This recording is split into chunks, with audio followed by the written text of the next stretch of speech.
todas las dudas. Vamos a estar leyendo Gálatas, seguimos con el estudio de Gálatas. Hoy continuamos con el final del capítulo 3 y el principio del capítulo 4.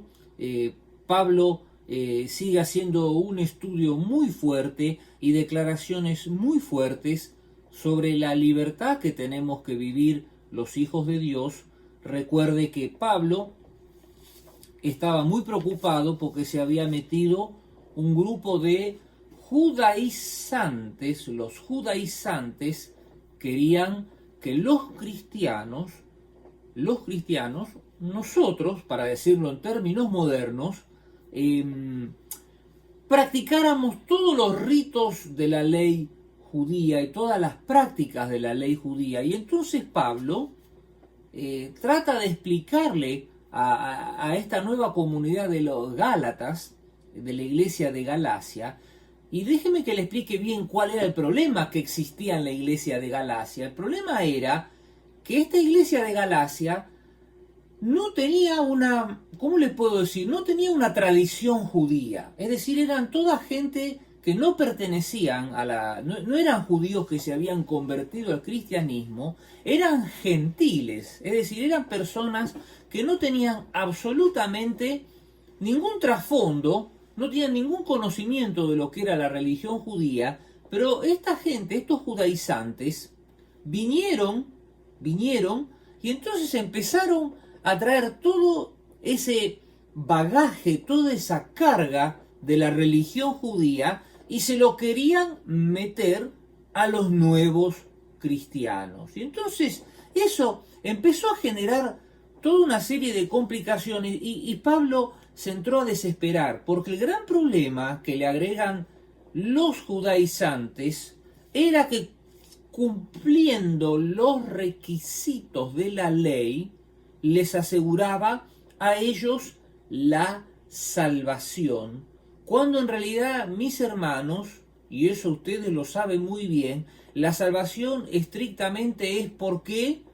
Por la fe en Jesucristo, en la obra que hizo Él en la cruz, ¿no es cierto? Y a partir de nuestra fe es que nosotros empezamos a hacer las obras, amén, empezamos a practicar las buenas obras. Entonces, toda esa desesperación de Pablo era la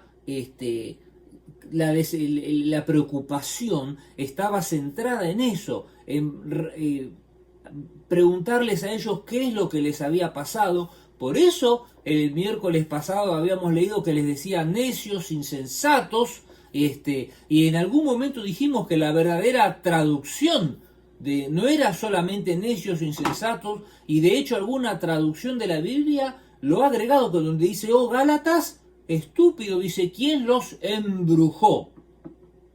Literalmente la traducción literal sería esa.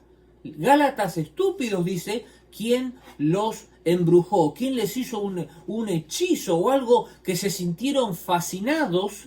Porque el tema fue ese. Ellos estaban fascinados por el tema de la ley y se estaban olvidando de lo que Cristo Jesús había hecho por ellos. Entonces Pablo en Gálatas 3 dice, Gálatas 3:23 dice, antes que se nos abriera el camino de la fe en Cristo Jesús, dice, estábamos vigilados por la ley, nos mantuvo en custodia protectora, por así decirlo, hasta que fuera revelado el camino de la fe, o dicho de otra manera, la ley fue nuestra tutora hasta que vino Cristo, nos protegió hasta que se nos declarara justos ante Dios por medio de la fe, y ahora que ha llegado el camino de la fe, ya no necesitamos que la ley sea nuestra tutora. ¿Por qué? Porque nosotros somos hijos de Dios por la fe en Cristo Jesús. Es decir, antes nosotros teníamos que cumplir sí o sí con ciertos requisitos de la ley, con los requisitos de la ley, para poder ser salvos, pero ahora Cristo Jesús es el que nos ha hecho salvos, y a través de Cristo Jesús es que nosotros podemos hacer la voluntad de Dios sin seguir ciertos requisitos de la ley. ¿Por qué? Porque automáticamente Cristo, y eso es lo que explica después Pablo en Gálatas en el capítulo 5, Cristo automáticamente nos va a guiar a hacer las cosas bien. Entonces, dice, y todos los que fueron unidos a Cristo, versículo 27, en el bautismo se han puesto a Cristo como si se pusieran ropa nueva. Hay una vestidura nueva, blanca, que tenemos los hijos de Dios, ¿no es cierto? Y ahora que pertenecemos a Cristo, dice, somos también hijos de Abraham, somos sus herederos y la promesa de Abraham les pertenece a ustedes. ¿Y cuál era la promesa que Dios le hizo a Abraham? Que iban a ser benditas todas las familias de la tierra. Nosotros somos herederos de esa bendición, hemos sido adoptados, ¿no es cierto? Esa es la famosa frase. Entonces Pablo continúa diciendo en el capítulo 4, verso 1, dice, piénsenlo de la siguiente manera, si un padre muere y deja una herencia a sus hijos pequeños, esos niños no están en mejor situación que los esclavos hasta que se hagan mayores de edad, aunque son los verdaderos dueños de todas las posesiones de su padre. Tienen que obedecer a sus tutores hasta que cumplan la edad establecida por su padre. Eso mismo sucedía con nosotros antes de que viniera Cristo. Éramos como niños, esclavos de los principios espirituales básicos de este mundo, pero cuando se cumplió el tiempo establecido, Dios envió a su Hijo, nacido de una mujer y sujeto a la ley, y Dios lo envió para que comprara la libertad de los que éramos esclavos de la ley, a fin de poder adoptarnos como propios hijos, y debido a que somos sus hijos, Dios envió al Espíritu de su Hijo a nuestro corazón, el cual nos impulsa a exclamar, Abba Padre. Así que ya no eres un esclavo, sino un hijo de Dios, y como eres su hijo, Dios te ha hecho su heredero. Esta es una explicación hermosa de lo que pasa espiritualmente con nosotros. Mientras nosotros no conocemos de Jesús, vivimos con ciertos rudimentos del mundo, vivimos cumpliendo con ciertas leyes, pensando que estamos haciendo el bien. ¿No es cierto? Sin embargo, él dice que esto funciona como un hijo, que el padre muere. Fíjense qué interesante, funciona como el hijo, cuando un padre muere, dice, no tiene derecho todavía, si bien está por recibir, no tiene derecho a recibir esa herencia todavía. Le ponen un tutor, yo no sé si usted sabía eso, pero cuando usted muere, todas sus pertenencias, todo, sus hijos no las pueden porque son menores de edad, entonces tienen que esperar a ser mayores de edad para poder recibir eso. Y entonces él usa esa analogía con nuestra situación espiritual. Dice que nosotros adquirimos esa mayoría de edad cuando recibimos a Cristo. Qué hermoso, cuando recibimos a Cristo.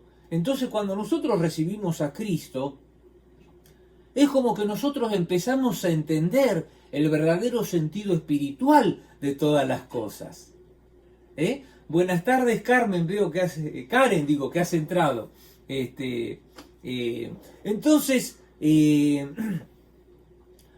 Entonces dice que el hecho de que Cristo ha venido a nuestras vidas, dice que envió al Espíritu de su Hijo a nuestro corazón, el cual nos impulsa a exclamar Abba Padre. Es decir, el Hijo en nosotros se hace algo tan real, se hace algo tan decisivo en nuestras vidas, que a nosotros automáticamente nos viene la sensación de que tenemos un Padre en el cielo.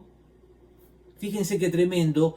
Y eso nos impulsa, dice, a exclamar Abba Padre, que la palabra Abba sería como decir papito.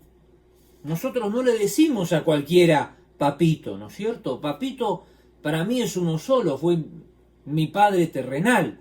Pero Pablo dice que es tan íntima esa relación de aceptar a Cristo, que Cristo viene a mi corazón, que yo mismo me siento como un hijito una hijita querida de mi Padre Celestial. Y eso a mí hasta me hace exclamarle papito a mi Dios.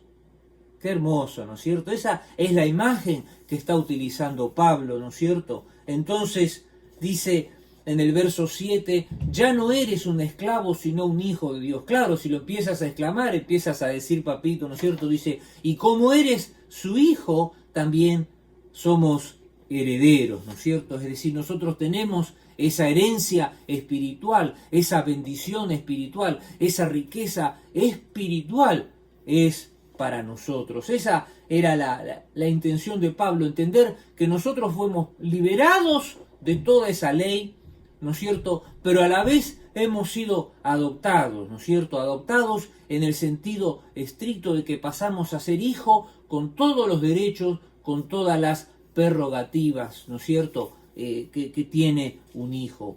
Ese es un poco el primer punto de lo que nos toca la lección, ¿no es cierto?, de que habla de que somos liberados y adoptados por la fe. Usted sabe, estoy usando el manual, yo quiero que usted lo vea acá, el manual de la guía, y estoy viendo la página 44, ¿no?, que somos los hijos de la promesa. ¿Por qué hijos de la promesa? Porque esa promesa Dios se la hizo a Abraham y nosotros somos los que heredamos esa promesa, ¿no es cierto? Este es un poco el primer punto de la lección, ¿no es cierto? Pablo estaba tan afligido por estas ideas judaizantes que él quiere que nosotros sepamos que Dios nos ha hecho uno en Cristo Jesús. Por eso en el verso 26 y al 28 dice, nosotros somos hijos de Dios por la fe en Cristo Jesús, dice, y todos los que fueron unidos a Cristo en el bautismo se han puesto a Cristo como si se pusieran ropa nueva. Dice, ya no hay judío, ni gentil, ni esclavo, ni libre, ni hombre, ni mujer, porque todos ustedes son uno en Cristo Jesús. Ya, dice, y ahora pertenecen a Cristo, son verdaderos hijos de Abraham, son sus herederos, y la promesa de Dios a Abraham les pertenece a ustedes, ¿no? Todo un tratado hermoso donde se nos explica que la bendición de Abraham es nuestra, somos herederos de esa herencia, de esa bendición, y no solo eso, para Dios no hay ningún tipo de acepción de personas, por eso que dice que en esta relación espiritual dice no hay judío ni gentil. El gentil era la persona que no pertenecía al pueblo de Dios, pero ahora dice que ya no hay más. Desde el momento que uno toma a Cristo Jesús, no hay esclavo ni libre. Es decir, uno puede ser esclavo o libre, pero para Dios somos lo mismo, mis hermanos. No hay hombre ni mujer porque todos son uno en Cristo Jesús. Qué hermosa esta primera parte, liberados y adoptados por la fe. Vamos a pasar ahora sí a la segunda parte, donde Pablo se preocupa por los Gálatas, y son los versos, el capítulo 4, la parte que sigue, del 8 al 20, los versos 8 al 20, donde Pablo dice, antes de conocer a Dios, ustedes los gentiles eran esclavos de los llamados dioses que ni siquiera existen. Usted sabe, los griegos tenían muchos dioses, ¿no es cierto? Y entonces dice en el verso 9, ahora sí que ahora que conocen a Dios, o mejor dicho, ahora que Dios los conoce a ustedes, ¿por qué quieren retroceder y convertirse otra vez en esclavos de los débiles e inútiles principios espirituales de este mundo? Y acá viene el verso clave, el verso 4:10. Pretenden ganarse el favor de Dios al cumplir con ciertos días, o meses, o estaciones, o años. Dice, tengo miedo por ustedes, porque quizás todo el arduo trabajo que hice entre ustedes fue en vano, o para decirlo en términos modernos, no sirvió para nada. Dice, amados hermanos, les ruego que vivan como yo, libres de esas cosas, porque yo llegué a ser como ustedes, los gentiles, libre de esas leyes. Dice, ustedes no me trataron mal cuando les prediqué por primera vez. Sin duda recordarán que yo estaba enfermo la primera vez que les llevé la buena noticia, Y aunque mi condición los tentaba a no aceptarme, ustedes no me despreciaron ni me rechazaron. Todo lo contrario, me recibieron y me cuidaron como si fuera un ángel de Dios o incluso el mismo Cristo. ¿Dónde ha ido a parar el espíritu de alegría y de gratitud que antes tenían? Estoy seguro que ustedes se hubieran arrancado sus propios ojos para dármelo de haber sido posible. ¿Acaso ahora me volví su enemigo porque les digo la verdad? Este es el segundo tema que voy a mencionar después. Y el tercer tema, estos falsos maestros están muy ansiosos por ganarse el favor de ustedes, pero sus intenciones no son nada buenas. Lo que quieren es aislarlos de mí para que ustedes solo presten atención a ellos. Si alguien quiere hacer buenas cosas por ustedes, no hay ningún problema, pero que lo haga todo el tiempo, no solo cuando estoy con ustedes. Oh, mis hijos queridos, les dice Pablo, siento como si volviera a sufrir dolores de parto con ustedes y seguirá hasta que Cristo se forme por completo en sus vidas. Desearía con ustedes en este momento para poder hablarles en otro tono, pero estando tan lejos no sé qué más puedo hacer para ayudarlo. El problema, mis hermanos, el primero de los problemas es cuando Pablo dice pretenden ganarse el favor de Dios al cumplir con ciertos días, meses o ciertas actividades. Mi hermano, usted no se gana el favor de Dios por hacer ciertas cosas. Usted se gana el favor de Dios cuando usted acepta a Cristo Jesús y actúa como Cristo Jesús espera que usted actúe. Amén. No hay mucho misterio. La gran sorpresa de Pablo era que esta gente, por así decirlo, estaba empezando a practicar costumbres y leyes judías sin siquiera saber nada de los judíos. Pero eso, fíjese cómo empezaron a influenciarlos de tal forma a cambiar su manera de pensar, ¿no es cierto? Entonces Pablo estaba muy preocupado porque estaban practicando costumbres que ni conocían, pero que ellos pensaban que iba a ser para su salvación, mis hermanos. Repito, la única salvación es Cristo en nosotros, y nosotros, como consecuencia de que Cristo está en nuestros corazones, automáticamente actuamos de esa forma, actuamos en consecuencia, somos portadores de Cristo, ¿no? Y llevamos a Cristo a todas partes. Esa es la primera cosa. Luego él menciona que dice que no lo trataron mal cuando les predicó por primera vez. Algunos comentaristas entienden que la misma enfermedad de Pablo fue la que hizo como que parar ahí en Gálatas, en la ciudad de Galacia, y que él empezó a hablar de Cristo, y a partir de ahí es como que se inició toda la relación. Por eso él dice en el verso 12, no me trataron mal cuando les prediqué por primera vez. Dice, al contrario, uno puede ver como que no lo despreciaron, aunque en el verso 14 dice, mi condición los tentaba a no aceptarme. Dice, ustedes no me despreciaron ni me rechazaron, ¿no es cierto? Es decir, él menciona la actitud positiva de los Gálatas, y él un poco como que quiere traer esa actitud positiva, que es la actitud positiva de los hijos de Dios, ¿no es cierto? De actuar bien, de que tienen que dejarse llevar por las actitudes positivas cuando uno ve a Cristo o cuando uno tiene a Cristo, ¿no es cierto? Al contrario, dice, me recibieron y me cuidaron como si fuera un ángel de Dios. Realmente así tenemos que tratar a todos los hermanos. Usted sabe que nosotros vamos a ser transformados, vamos a ser como ángeles, ¿no? Entonces, ¿cómo tenemos que tratar a los hermanos? Como ángeles. Amén. Lo que pasa es que nosotros, cuando vemos una actitud medio rara en el hermano, lo queremos reprender en el nombre de Cristo y lo tratamos como un demonito. Y Dios no quiere eso, mis hermanos. Dios no quiere eso. Por favor, tenemos que aprender, ¿no?, a tratar a los hermanos así como si fueran ángeles, porque espiritualmente, en el futuro, ¿qué van a hacer? Van a ser ángeles, mi hermano. Amén. Entonces, tenemos que ser cuidadosos en el trato uno con otro. Tercera cosa que menciona acá Pablo, dice, Estos falsos maestros están muy ansiosos por ganarse el favor de ustedes, pero sus intenciones no son nada buenas.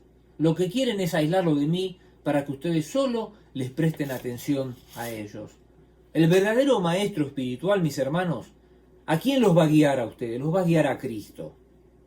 Los va a guiar a Cristo, los va a hacer que ustedes perseveren en Cristo. No va a venir a tratar de sacar la atención de alguien, no va a tratar a robar la atención de alguien, va a tratar de que ustedes se parezcan a Cristo Jesús. Entonces, ese es el secreto de la verdadera persona que viene a predicar el Evangelio, que no viene a tratar de sacar lo que Dios está haciendo o a cambiar lo que Dios está haciendo para tratar de ganar la atención para sí mismos. Por eso Pablo termina diciendo dos cosas muy importantes. Dice: oh mis hijos queridos, siento como si volviera a sufrir dolores de parto por ustedes. Hace un tiempo estaba leyendo un libro sobre el avivamiento que hizo Dios en la calle Azusa en el año 1906, y él decía una cosa muy, muy importante, este hombre. Él decía que los hijos espirituales también, dice, hay que parirlos. Es decir, el proceso de generar un hijo espiritual a veces es un proceso largo, porque no es una conversión. Una conversión es cuando la persona acepta a Dios, pero otra cosa es generar un hijo espiritual, es generar una persona a la cual yo alimento espiritualmente, bendigo espiritualmente, nutro espiritualmente, es decir, le doy alimento espiritual, y esa persona se termina convirtiendo en un verdadero seguidor de Cristo. Esos son los verdaderos hijos espirituales.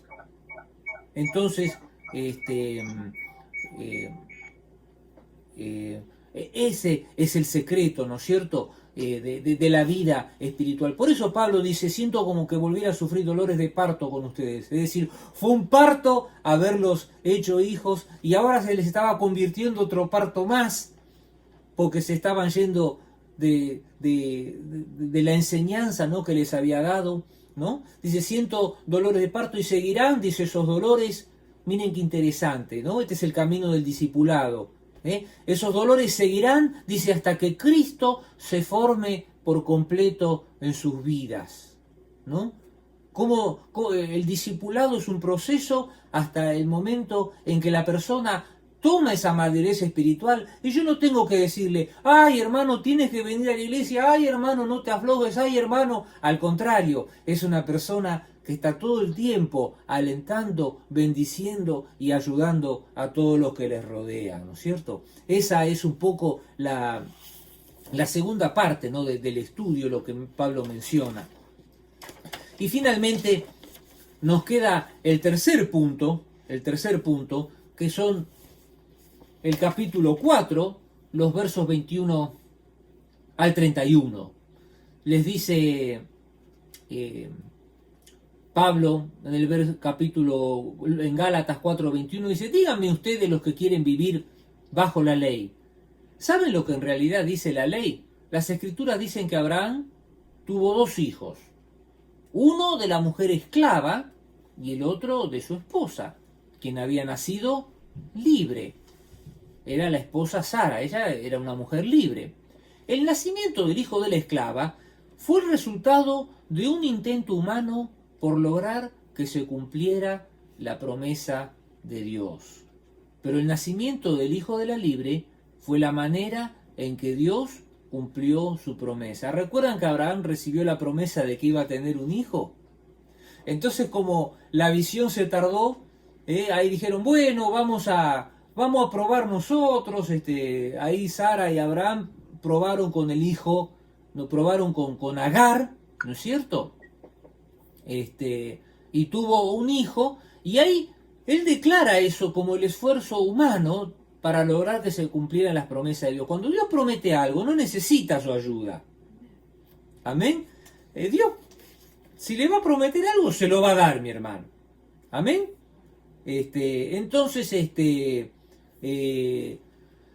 Pero el nacimiento del hijo de la libre fue la manera en que Dios cumplió su promesa. Estas dos mujeres son una ilustración de los dos pactos. La primera mujer, Agar, representa el monte Sinaí, donde el pueblo recibió la ley. Y Jerusalén es igual que el monte Sinaí, y ahora Jerusalén es igual que el monte Sinaí en Arabia, porque la ciudad y sus hijos viven bajo la esclavitud de la ley. Pero la otra mujer, Sara, representa la Jerusalén celestial. Ella es la mujer libre y es nuestra madre, como dice Isaías: alégrate, oh mujer sin luz, tú que nunca diste a luz, ponte a gritar de alegría, tú que nunca tuviste dolores de parto, pues la mujer desolada ahora tiene más hijos que la que vive con su esposo. Está mencionando un pasaje de Isaías. Pero ahora vuelve con el tema de Abraham, de Sara y Agar. En el verso 28 dice: ustedes, amados hermanos, son hijos de la promesa, igual que Isaac, pero ahora son perseguidos por los que quieren que cumplan la ley, tal como Ismael, el hijo que nació del esfuerzo humano, persiguió a Isaac, el hijo que nació por el poder del Espíritu. ¿Por qué? ¿Qué dicen las Escrituras al respecto? Echa fuera a la esclava y a su hijo, porque el hijo de la esclava no compartirá la herencia del hijo de la mujer libre. Así que, amados hermanos, no somos hijos de la mujer esclava, somos hijos de la mujer libre. ¿Por qué Pablo habla de toda esta simbología de la mujer esclava y de la mujer libre? Usted conoce la historia de Abraham, que primero probó con Agar y después vino Sara. Hubo un hecho que fue decisivo en ese pasaje, y déjemelo que se lo explique. En un momento, el muchacho Ismael se empieza a burlar del muchachito Isaac. Y entonces Sara, cuando vio eso, no quiso saber más nada con Agar y con Ismael, y le dijo que la saque. Esa pequeña burla fue algo que le afectó profundamente a Sara. Y uno dice: ¿por qué le afectó profundamente a Sara? Porque Isaac era el hijo de la promesa, era el hijo de la bendición. Y un poco ese chico se estaba burlando de todas las herencias, de todas las promesas de Dios que había sobre ese chiquito Isaac. Entonces, quiero que usted sepa que nosotros, los hijos de esa herencia, ¿no es cierto? Esa herencia es para nosotros, la herencia de bendición, la herencia de saber que Dios está con nosotros, la herencia de que Dios trae paz en cualquier circunstancia, en cualquier tormenta en nuestra vida, esa sensación de paz, esa sensación de seguridad. Nosotros, hermanos, somos como esos barcos que van en medio del océano, pero que son tan grandes, son tan fuertes, están tan preparados que puede venir la tormenta más grande, pero no se van a hundir. ¿Por qué? Porque está Dios en nuestros corazones, hay una promesa de bendición. Nosotros no somos esos barcos que son arrastrados, que son llevados o que inclusive vuelcan, ¿no es cierto? Y eso es un poco lo que está queriendo decir aquí Pablo cuando explica lo que significa ser un hijo de Agar, lo que significa ser un hijo, ¿no?, de Sara. Y nosotros somos hijos de Sara, somos hijos de esos que han recibido la bendición. Y Dios no va a permitir que nosotros compartamos esa bendición, o sea, que la bendición no sea para las personas que hacen el mal. Por eso fue sacado Ismael, por eso fue sacada Sara. No tenían ese respeto por lo que era la herencia de la bendición espiritual. Y nosotros tenemos esa bendición espiritual. Cuídela, mi hermano. No sea hijo de los que pierden el respeto por la bendición espiritual. Ellos en ese momento quizás no entendían mucho. Nosotros ahora, y a través de esta explicación de Pablo, lo podemos ver mucho mejor, mucho más claro. En Génesis 21:9, Ismael dice: se burló de su hermano, ya empezó a generar una rivalidad. Este chico, la persona que se burla de las cosas de Dios, no tiene parte de las cosas de Dios. Por eso, mis hermanos, tenemos que somos muy serios, somos muy cuidadosos de las bendiciones de Dios, somos muy cuidadosos de esa herencia, ¿no es cierto? Entonces, Repito, nosotros, y acá la lección dice, había gente que intentaba ganar el favor de Dios a través de la observación de la ley, y así pensaban ser contados, ¿no?, como hijos. Pero ¿qué pasa? Dice, no van a compartir la herencia con los que son justificados por la fe. Y eso es lo que dice Gálatas 30. El hijo de la mujer esclava no compartirá la herencia del hijo de la mujer libre. El que es esclavo de la ley no va a vivir con ese sentido de bendición. El que se ata a cosas terrenales, el que se ata a leyes, el que se ata a tradiciones, va a vivir atado a esas cosas. Pero nosotros no estamos atados a estas cosas. Nosotros hemos sido declarados libres en Cristo Jesús y tenemos que vivir, hermanos, disfrutando esa libertad, no dejando que esa libertad afecte, no dejando que esas leyes afecten el sentido de nuestra libertad. Un poco este es el final del estudio, ¿no?, de la importancia de Pablo, ¿no?, de que nosotros entendamos que hay bendición y que hay vida en dejar que Cristo Jesús sea el centro de nuestras vidas, no atarnos o no crear nosotros nuestras propias leyes. En este caso había judaizantes. A veces nosotros podemos crear nuestras propias leyes, y nosotros tenemos que tener esa capacidad espiritual, mis hermanos, para que no crear nosotros mismos ninguna ley que nos ate, que ponga un lazo en nuestras vidas y nos tenga atado. Al contrario, tenemos que aprender a vivir en Cristo Jesús. Yo por eso siempre digo, mis hermanos, y especialmente a veces no se los repito a los que estamos sirviendo, hermanos, la iglesia, las posiciones dentro de la iglesia son una ocasión para servir. Son una ocasión para servir, no es una ocasión, es una ocasión al contrario, para mostrar más y más a Cristo Jesús, no para poner leyes o tenemos que simplemente trabajar, hacer cosas, acomodar ciertas cosas, pero nosotros no estamos acá para crear leyes, al contrario, estamos para servir también, estamos para guiar al pueblo de Dios, y yo soy muy cuidadoso con ese tema de andar poniendo alguna restricción espiritual que impida a la gente acercarse a Dios. Y ese es un poco la desesperación de Pablo también, ¿no?, que ninguna ley nos va a hacer que nosotros nos acerquemos más a Dios. Es Cristo Jesús actuando a través de nosotros. Podemos decir amén, mis hermanos. Entonces, vamos a orar para un poco ir terminando con el estudio. Señor, gracias por este ejemplo que nos dejaste a nosotros sobre la libertad en Cristo Jesús. Hay verdadera libertad para los hijos de Dios, Señor. Tu palabra acá acabamos de leer en el 4:30, que dice que envió el Espíritu de Cristo y que ese Espíritu nos hace decir Abba Padre, y nos hace sentirnos a nosotros hijitos queridos. Señor, que nosotros podamos vivir, Señor, la vida cristiana como hijitos queridos, no como personas que quieren imponer cosas.